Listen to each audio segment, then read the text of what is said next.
Welcome to the episode of Jay Leno's Book Club. Remember, no weight loss, no self-help, just stuff that rolls, explodes, and makes noise. This is Peter Vincent. He is a photographer, but he's a photographer who also is a fine arts kind of guy. That's your background, correct? That's the background, and he correct. taught fine arts, so when you combine a gearhead with fine arts and photography, you get a book like this. It's called the Bonneville Salt Flats, 2 decades of photography, and just some beautiful, beautiful photographs in here. There's some text, but the real soul of the book are these photographs. So you've been going to Bonneville for what, 20 years, 25 years? Between there, in that range, yeah, 20 to 25 years. I quit counting. Yeah. Did you race yourself, or did you go mainly as a photographer and observer? I went mainly as a photographer, but I have driven out there twice. I understand what the passion is. Yeah. I understand why people want to drive. It's a spiritual thing. I have a lot of respect for the guys out there. And it changes every year, doesn't it? The consistency of the salt, or the wetness, or the dryness, how fast you can go. It really affects it, doesn't it? Has a lot to do with it. Yeah. Has a lot to do with it. The problem is right now there's a lot of people trying to do a save the salt thing, so they're regenerating some of the salt back from the potash removal, but the problem is they're pulling certain chemicals out, and my understanding is it's not as sticky, which is what you rely on when you're running 1,200 horsepower or 2,000 horsepower and trying to get traction. If it's slick, you have trouble. And when you're going for top speed, you know, most racing involves the lightness of the vehicle, but that's not really the case at Bonneville. It doesn't matter how heavy it is, because you've got to, how long can you go? 10 miles? You used to be able to. The courses are not quite as long because of the salt conditions. And right now they have what they call the short course and the long course. And the long course is 5 measured miles. The short course is 3 measured miles. And once you hit 175, you go to the long course, but then there's a shutoff range of, you know, where you can go up to 7 to 9 miles. Now, I've seen 9-mile courses out there. And those are, the really big runners need that type of space. And what happens when you, I guess you don't slam on the brakes on the salt, do you? No, you just kind of, you try to slow down swiftly, don't you? Well, it depends on what you're driving. I mean, it depends on what speed you're at. If you're at... I mean, if you're over 150, 180... You better be careful. Yeah. It's tricky, because people think, oh, you just get on there, there's no trees, you're not going to hit anything. But it's scary. The second car I drove, I was trying to qualify for 175 and then 200, and you bump up in 25-mile-an-hour increments, which is really smart, I think. And the guy told me I was driving a twin-turbo Nissan 300ZX that Greg Carlson had, and it was just wonderful. You could start off in first gear. Normally you push cars off, and about 50 miles an hour you put it in gear and you chug on out. This one you started out in first gear and just wound the thing. 6-speed or 5-speed, I can't remember, but he said at 160 it's going to get a little loose. Yeah.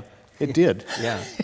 Well, let's discuss some of the photographs in here. What are some of your favorites? I like the fact that he combines both black and white and color shots as well. I love seeing the vintage stuff. You got a lot of early flathead stuff. Oh, yeah. And this book really gives you a sense of the vastness of... There's one of the key photographs to me. Yeah.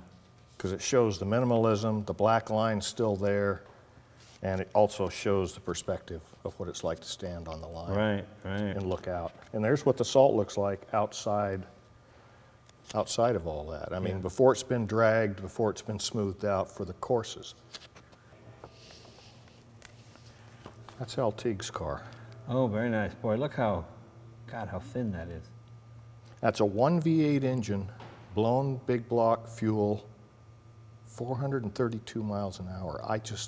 You hear that thing fire up, and that's what I call a ground shaker. I mean, you can feel it. Yeah, it's amazing. I love it. And he built this in his garage, and I have the ultimate respect for him. There he is at about 380 miles an hour. Tell me how hard it is to photograph something going 380 miles an hour. What kind of lens do you use on that? A 500 millimeter on a Hasselblad. Oh, okay. Now I've got a 600 millimeter on a digital Nikon that has autofocus. It's a lot easier. Is this like 100 clicks in a second type of deal? It's 1 click. Really? Yeah, 1 click, and then you got to wind it. Wow. And by the time you get wound, he's gone. Yeah. It's amazing you can even capture it. Well, you just pan with it. Yeah. You pan with it. And I started out I worked in television for a while and did film, so you started out learning how to train, how to follow stuff. But this car is, you know, it's not all that big. No, not at all. But I'll tell you, is it three-wheel or four? It's four. There are two wheels very up close here together, and then yeah. two on the side there, the Are they drive rubber wheels. wheels or aluminum? These are rubber. Okay, it does use a rubber, huh? Yeah. Okay. Yeah, it's a wonderful car. These guys, the Berklands, Yeah. out of Montana, they Yeah. built the car, engineered it and everything. Wow, that's amazing.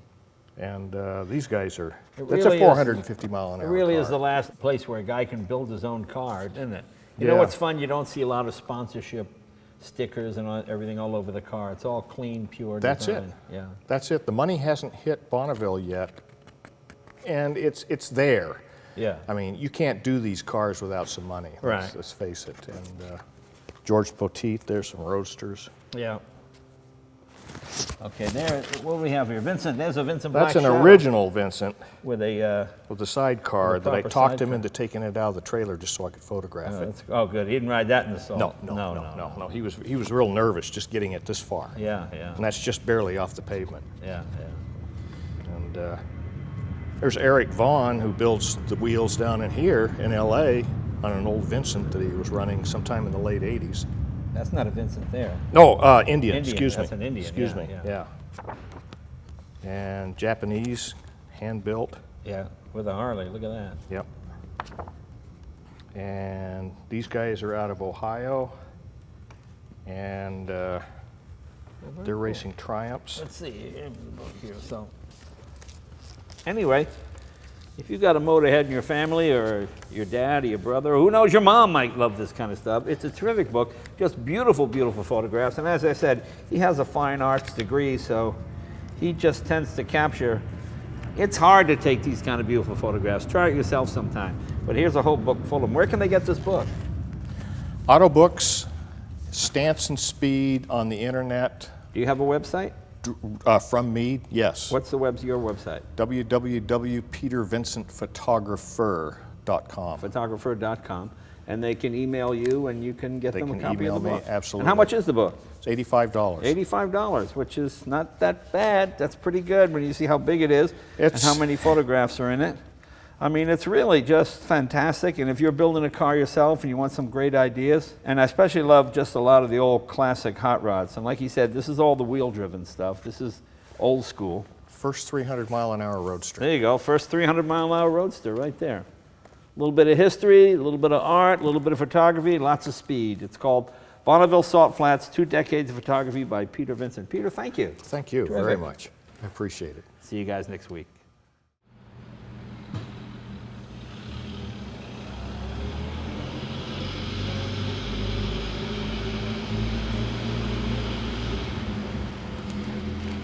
Mm-hmm.